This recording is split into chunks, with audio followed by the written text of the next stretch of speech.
Kingy, you've already just touched on Essendon's youngsters, not just the Bombers, but across the two sides. I thought that was a real positive to come out of last night's performance from both teams, and the enthusiasm, the energy, and some big moments from them. But let's get stuck into the serious stuff right now. Where do your first thoughts lie this morning? Well, I would like to recognise Zach Merritt's game, but not just the numbers, but the attitude. And there was a couple of moments in the game where he was able to make a big run-down tackle in the middle of the ground at a critical Second stage. effort. And then get a fist in when most midfielders wouldn't bother, to create a spoil and an opportunity to go forward late in the game and probably ice the game, really. So I would like to give him a huge rap. And I know he's in really good form with in terms of getting the foot. He didn't have his best night by foot last night. I thought he was a bit, especially first scrappy. half. Yep, bit scrappy in the first half, but he was ever present. And I would like to just say the leadership in the end for the Bombers of Durham. Mm-hmm. Shield was very good. Clipped him last week, so I want to give him a polish this week. And Merritt, along with I think Mason Redman, who's a critical part of the Bombers' counterpunch game. Although they led the way, and in the end, they were the difference. No doubt about that. If Willem Drew's in your side, right, and Zach Merritt is hot, like red hot, in the first 2 weeks of the season, like he kicked 6 goals coming in, you think he's the one that can really do it for them, put him to sleep, and probably you put Essendon to sleep, I would have thought. And I don't think there's going to be many teams that, from now on, allow Zach Merritt to waltz around with no one on him. But if Willem Drew isn't playing that role, why is he in the team? What's he giving you with his 6 kicks and 15 disposals if he's not playing that role on Merritt when the game is on the line? So if I'm critical, you've got to be critical of allowing the Bombers skipper to run around, particularly in the last quarter, and do as he pleases, don't you? Well, I didn't. At half time, it was.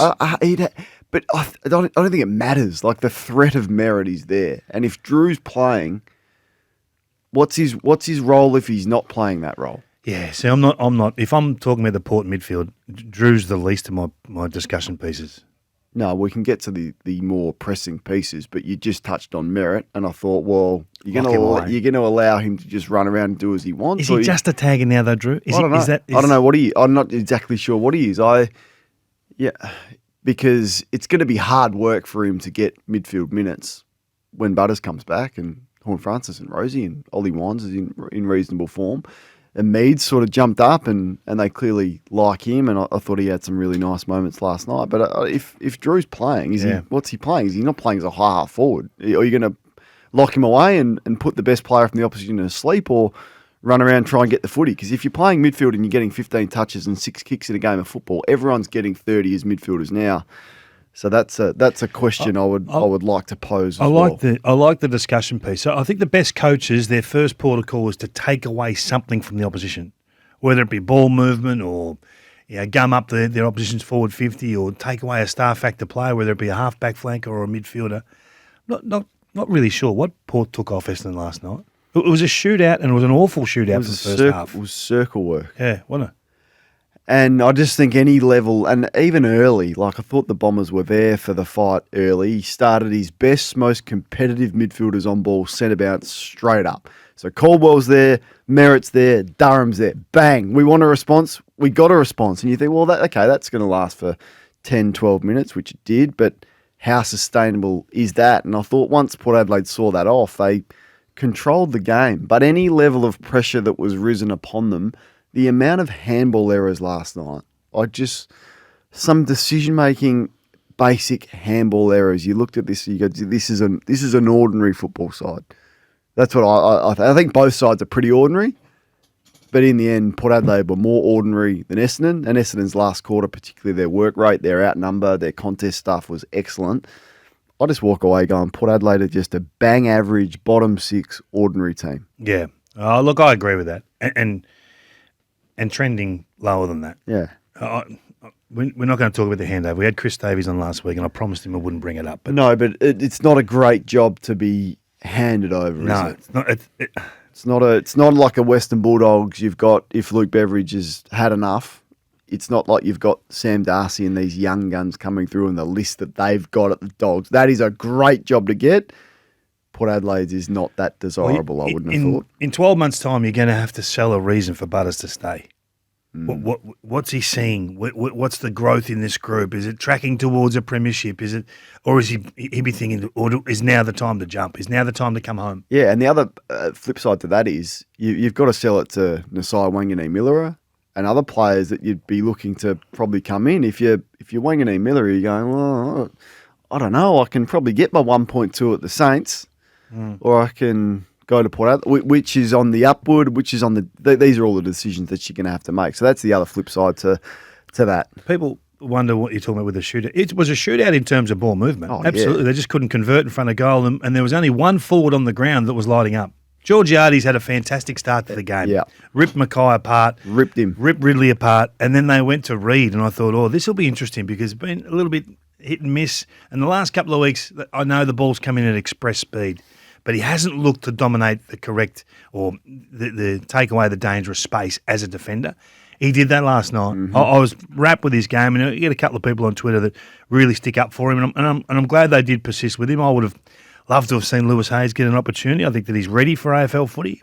Not to be the case just yet, but well done to the young man. No doubt. A dozen games in to be able to do He's that. played 12 games. Yeah. Like so, and the mental scars and demons that would be going on inside his head with his body that has let him down. He'd be thinking, can I run at full speed? Can I absolutely run at full speed and be confident that my hammy's not going to go or my back's? So this is working his way through that.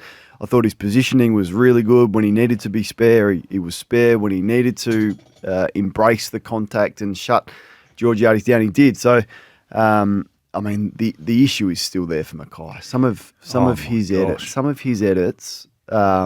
So the one-on-one stuff, getting beaten early with that first just easy one-on-one that he should have been able to accomplish.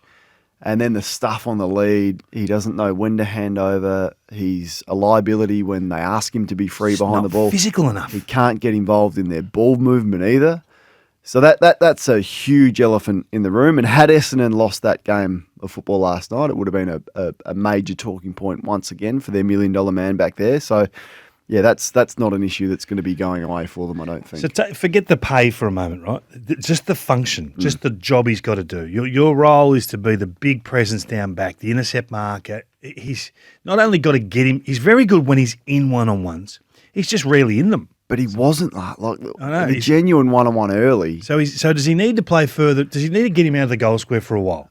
Just get him maybe to say, I know he can look lost, but he's just not involved in the game in a positive sense for the Bombers. Yeah, I don't know what the answer to that is, but certainly when they brought him in, they didn't think they'd have to probably school him up on just getting your job done one-on-one. They would have thought that's a given. The other stuff, the positioning, when to press, when to be spare, all of that, sometimes it takes some time to fit into a system, but just the basic art of getting your job done one-on-one is a major concern. And it's a little bit humiliating for him as well because the Bombers fans are sensing that, the Bronx cheers and all of that. So that would add to the anxiety of all of that. So, you feel for him a little bit, but it's an issue.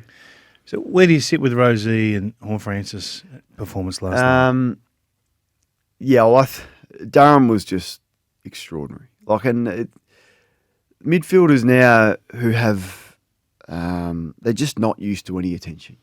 They largely run around on your own, do your own thing, and when someone comes to you, it is such a shock, and they struggle to deal with it. Holmes last week struggled to deal with that one. So I think it's just a good tactic if you've got a player who can be disciplined but then win their own football. So that was a great job from him. I'm not as concerned of Connor. No, he's had a good start. Because I think his movement is back. I think his speed's back. He looks dangerous and threatening to me. So one bad game after, he was a number one disposal player in the game coming in. Yeah. So I'm not as concerned. I mean, it's probably the first time I'm starting to think, what the Horn Francis stuff, what's it going to look like in a couple of years? I told you this. If he's in a poor side, the body language for me, because he's competitive winner, but doesn't cope well when things aren't going his way. He sooks. Yeah, he does. He sooks, and he sooked last night. And there's no sugarcoating that. And then you think, he seduces you to thinking he's going to be the match winner Oh. again, like with that one-handed grab and the finish. But consistently, he's got to be better with the body language stuff. He's got to, and that infects the whole of the group. When he's like that, and when he's moping around, and when he's giving free kicks against, when he's fumbling, and when he's dropping easy marks, you just look at him and the influence his poor body language has on the whole of the group. It's a dark shadow over the rest of his teammates, and that's not good enough. It's similar to the Harley Reid stuff that I've been talking about. Give away 7 free kicks, and this is a much younger player, Reid, than it is Horne-Francis, so he should be more advanced. But it's the same discussion. It's not good enough. You're letting your team down, and when your individual performance and body language and effort starts to affect your teammates, then we've got a major issue. But he was the only one that threatened to win them the game. Yeah, and he will do that. In the last quarter, it was him versus Essendon for about 12 minutes. Yeah. I was having a look through. So you get sent a lot of stuff in our roles, right? June 4 to 2023, so 18 months ago. So not a lot of footy ago, right? The Essendon talent table, or the talent table for the AFL, they were ranked the second best list in the competition, with 4 elite players and 8 above average players, in an article done in the Herald Sun by Rebecca Williams. Kept the receipts. Things get sent to you. I didn't keep this, it just got sent to me. Who sent it to? A Mad Bomber supporter, a mate of mine. Okay. So GWS Giants were 1, Essendon were 2, Sydney were 3. So I don't think their list is that bad. I mean, has there been a lot of list changes from that point to where we are today? I think they've delayed some first round picks rather than step forward with them. I look at these young kids and I just don't know if they trust them enough. Is it an absolute rebuild? I'd still scratch my head with this. I don't think it is. Is it? Look, if Ross Lyon was there, what would he be? You know, they're just different tactics and different plans, and you value different things. And yeah, maybe they might be playing a different sort of game plan that doesn't lend itself Questioning the coaching. I'm just wondering why we're at rebuild. Why are they at rebuild? You know, are you with me? Yeah, no, I'm with you. I'm confused because of the Mackay edition and the Parish extension Gresham. and the Redley extension, the Ridley. So all of that confuses me more than anything. But maybe, since those acquisitions, they've gone, well, maybe we're not ready and we need to go in a different direction. I don't know. I'm a little bit confused as to where they see themselves and where it's going to get to in 2 to 3 years. So if it is rebuilt, it's definitely rebuild. Well, it's Draper. It's 100% rebuild. Draper has to. They have to shake hands and win-win. Yeah, win-win. Yeah. Good for both parties. Yeah, no doubt. So we'll know at the end of the year. Yeah, well, I'd be offering him a very reasonable contract, but nothing extraordinary. And if that's not good enough, then you say goodbye and you see what you can get. I mean, you reckon North Melbourne are upset that Mackay left? Well, they get McKercher for him. Was that? I think they were disappointed. Alir was terrific. Let's move on from that. It's that time of the morning. Last week, let's recap because we're going to do that this year. We're going to keep ourselves accountable. You had the Essendon defenders in the gun. How'd they go? They had 160 points kicked against them. Yeah. No, better. They had 160 points kicked against them. No, this week. Last week. Yeah. No, I know you had them in the gun last week. Now we're reflecting on their 160 point mauling. And then they've since played again. How'd they go last night? They didn't get a chance to put him in the gun again. No, I know, but they responded pretty well. Who'd you go? Well, I didn't go as well as you. Come on. Who'd you go? Well, they were my in the gun was the beneficiaries of that poor defence that you put in the gun. I had Matthew Nicks and Taylor Walker. Yes. Pretty solid. Oh. Pretty solid. Pretty solid. Tex was terrific. For Nixie and Tex, my man. In the gun is for Grays.com, Australia's leading online auction marketplace. Sold. Who you got in the gun? I'm going to put on watch. I think the Kangaroos forward line is sneaky good. Zerha's on a tear at the moment. And there's a guy wearing number 25 called Paul Curtis I think if the Adelaide Crow defenders are not on their guard and think the Kangaroos of old are going to turn up, they'll be in for a rude awakening. So I'm just saying the small defenders for the Adelaide Crows, need to be ready for Zerha, Curtis, and Sheasel when he's forward. Who's the best small forward in the game right now? Because I think there is a gold jacket, Shooter McGavin style, to be had, captured, and worn with pride. Someone put your hand up and say, I'm the best small forward in football. The fireball small. This fireball small. I think Curtis, it's not out of the realms of possibility to say I can be the best, because I don't know who it is. Is it Cameron? Is it Papley? Is it Stengel? Is it Moore? I don't know who it is, but someone put your hand up. And I think that could be could be Paul yours after But my in the gun is coming up. Is coming up next. I'm going to get real dirty on Kane Corns because he was a hack back in the day, boys. Yeah. He was a dirty tagger. And the train played in his second year and I kicked 2 on him. I said, where's your defensive transition there, big boy? I'll show you the clip. Go back to round 22, 2013. The T-Train just rolled in, mate. Rolled in. Little skinny bloke from Riddles Creek and said, Kano, get goal side or you'll just see what happens. And look at the scoreboard. I think we won by about 80. So what happened? Did he chase you? Or? No, he didn't chase me. He just got sucked into the contest. Oh, no. Terrible clip, to be honest. So we should get it up because it's horrific defence. And I've had enough. I've been sitting on it, but maybe he should just go back and have a look at his own highlights because he's a dirty, stinking tagger, and I don't think anyone would remember him if he wasn't in the media. I'm sick of him potting Tim Taranto. What annoys you the most? How do you even rate a player in the 150th? They've all got different positions, so it's just stupid. Getting goal side of the corn. He was slow. He was a dirty tagger. And he was just a horrific footballer to watch. And Harley Reid will be 5 times better than him, and I've had enough of his comments. Strong. Strong. So I just thought it was worthy of a response. I thought so. And I was just thinking to myself, when do you know life after football isn't going that well for you? Is it when you sort of put the person's name into Google and the first thing that comes up is drop mark in a final? And just for those that missed it, here's how that went down, and Bruce McAvaney at his absolute best. Sheridan. Oh, Sheridan! Rioli. It looks good off the boot. The bounce. It's a goal. What does Steve Waugh say to the South Africans? Exactly right. Drop the World Cup to Herschel Gibbs. Well, Tommy Sheridan there. Just one of those moments he will relive over and over in his mind. You bet you he will. Prelim final.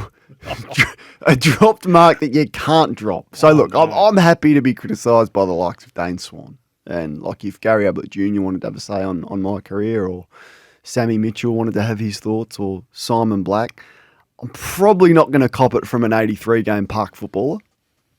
I'm probably not.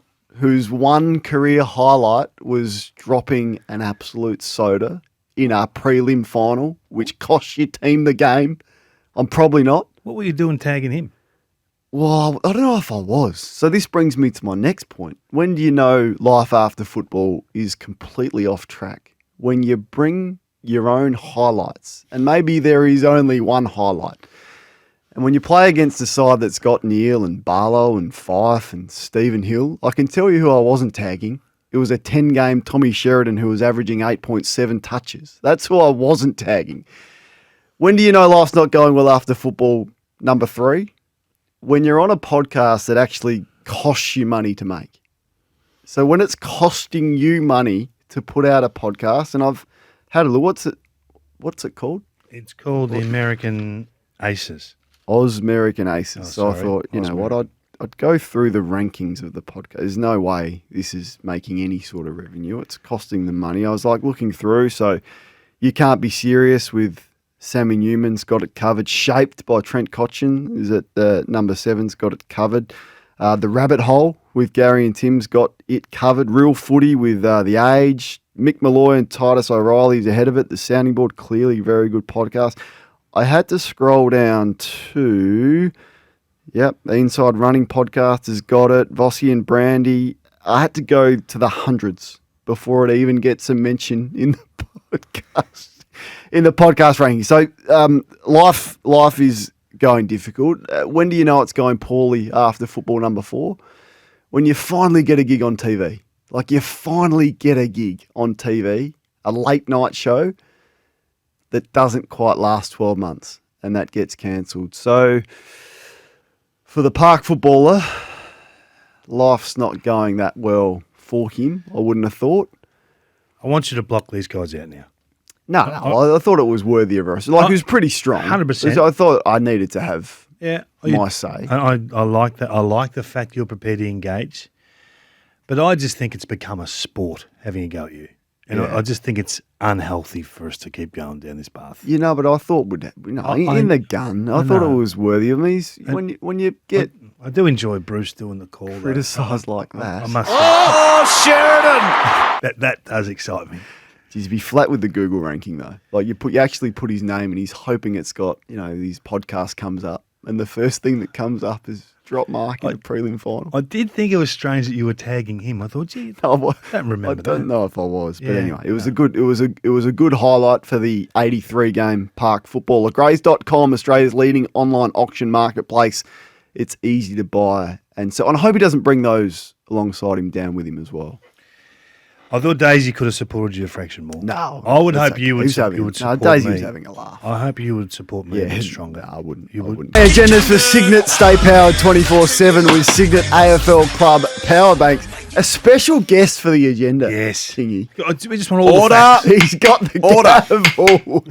Order in the I court. love it. That's a different segment. That's for the park football. Okay. Well, we need to talk about Corowa Local Court Yes. because there was order in the court yesterday when they played that vision. How is this going to play out for Noah Bolter? Didn't look great, did it, for Noah, who has pled guilty to one count of assault occasioning actual bodily harm. This was the incident up at Mulwala, December 30 after midnight last year. The police prosecutor in this case, Jason Tozer, told the court it was serious, violent offending that should result in a jail sentence. He said it was sheer luck that his head did not make contact with the concrete. Now, Bolter's lawyer told the court the footballer had been seeing a psychologist and he should instead receive a substantial monetary fine. The maximum penalty for this is 5 years jail. Clearly, that won't be happening. And you would still think, I think at this stage, he'd be long odds to be sent to jail. Let's be clear on that. Because the injury wasn't significant. Like, that's and the only luck. thing. Yeah, and it was only mentioned in the luck. court, it was only luck that the victim's head didn't strike the concrete. And we know how bad, there's campaigns against this sort of stuff. The one punch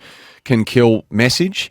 So he's due back for sentencing, and this is where it takes on a football component, on April 22nd. Now, that will be after he's eligible to play again, which at the moment set for round 5, as per the Richmond 6-week suspension they handed down. Now, the vision was 2 in the pre-season, 4 home and away games, so 6 weeks total. So the vision that was played yesterday was jarring, as we say. Now, Richmond had not seen that vision, and neither had the AFL, but the messaging and the information they were given, I'm told, was consistent with that vision. So they're not completely caught out, but the vision's still pretty stark. So having seen the vision now, will they readdress the sanction? The AFL won't at Why the not? moment. They're just going to let the law play its part. It's a little bit first. hypocritical of the AFL not to, don't you think? Do you When feel- we are so strict on any head contact, any ill-timed bumps, any sling tackles, where it's going to cost you 7 weeks if you're Jimmy Webster, and the AFL to sort of turn a blind eye to this. Well, it's not a blind eye. I mean, it was a 6-week sanction. They're holding on that at the moment. That doesn't mean that post his sentencing hearing on April 22nd, the AFL don't come back via their integrity department. I don't know. That could happen. Richmond could change things at the moment, but I would say that is unlikely. I think it'd be wise. And the courts will decide, I think, first before the AFL and the game gets back involved. But we'll see. I think the AFL have to step in here. For the club to only sanction the player, I'm uncomfortable with that. I think they're bringing the game in a disrepute basket. Mm-hmm. I think they have to step in, and it would make sense to at least have the penalty until the player goes to court again. If Richmond did sort of suspend him again after seeing this and this information comes to light, would he still get would he still get paid? They've just signed him for 7 years. That's a good question. I'm not sure I can answer that at the moment. No way he should. If you bring the game into disrepute with something like that, Richmond shouldn't be. Didn't you lose 50% of your wage when you were suspended? That was the old rules. Would have to check that, but no way Richmond should have to stump up with that. Hey, is Chad Warner signed yet? Not yet. Hang on, I heard you two went at each other for 10 minutes about he bought a house in Fremantle, he's going over, he's going to West Australia. I believe the house just said everything, Kane. You said he's gone. Well, you said the house is the main reason he's gone. And I said players can buy houses for other reasons. You did. So where's it sit at the moment? Well, the house is up for lease, I did note. I saw that. That's a but kick. That's a where will you setback. think he will finish his career then? Well, hang on a you're minute. changing the question. Hang on a minute. The question was There's a where. shift. I'm just What asking club's you. he going to re-sign at? What for 2 years? Hey, are you going to take that as a victory Does lap? he always do this? Are you, Every are time. you going to Every take time. this? What we're dealing with? Are Every you going to time. take that as a I've been victory putting up lap? with this for 3 years. So in the prime of his career, he heads back home, and you're going to take that as a victory I lap. said he would re-sign, and I said the house is only a small part of it. You said the house is everything. He won't re-sign. So, yes, I'm taking this as a victory lap if he re-signs. I don't know if I said he won't re-sign. I You said said he was gone. Significantly Does concerned. he always do this? Yeah, Is gone. this normal I didn't behaviour? put a time frame on it. I said he's gone. I'd like to I didn't welcome- say he's gone in the next 6 months. I'd like to welcome you to Fireball. I said Are you he's serious? gone. JK, can you hit it again? Just need a little pause in this discussion. Can we hit the Sheridan again, please, just to lighten things up a fraction? Oh, Sheridan! Okay. Now, let's reset. Unbelievable behaviour. Yeah. You know you're in trouble when Bruce is critical of you, don't you? Like, he wasn't critical of many. The best to ever do it. All right. I think you have to take the loss on this one, brother. We are building and building and building. I love him. Sammy will let you go. I know Good to you be got with the you. So cat- just to full stop it, right? So in your opinion, the AFL won't step in again? Not prior to April 22nd, no. And Richmond? I would be surprised. So I don't know, and who knows what happens from here, but I don't think so, no. I think this will run through the courts first, and then the game will get back involved if at all. Signet powering AFL fans 24/7 with official AFL club branded power banks available at signet.com. Thanks, Sammy. Awesome stuff. You'll get more. Joining us now from the Plasma is Sammy Plasma. Edmund. Yes. How do you want to be introduced, by the way? Best newsbreaker Yeah, what do you want? SEN's ever seen. Don't ask me Yeah. that. I'm just Best happy in to the be business. just happy to play Sam a from role. the Plasma. No, I'm News. just It's not really what I the had in Plasma. mind. News, Sam at the Plasma? breaking extraordinaire. that's enough. Channel 7's Back to- own. have these guys run out of stuff to talk about? Sam from Seddon. Channel 7's own, setting the agenda on the Agenda Setters on Tuesday night. Is one of the best in the business. Sammy Edmonds. Sammy, let's go to you. What do you got for us? Well, Chad Warner's bought a house in Alice Springs. He's getting traded.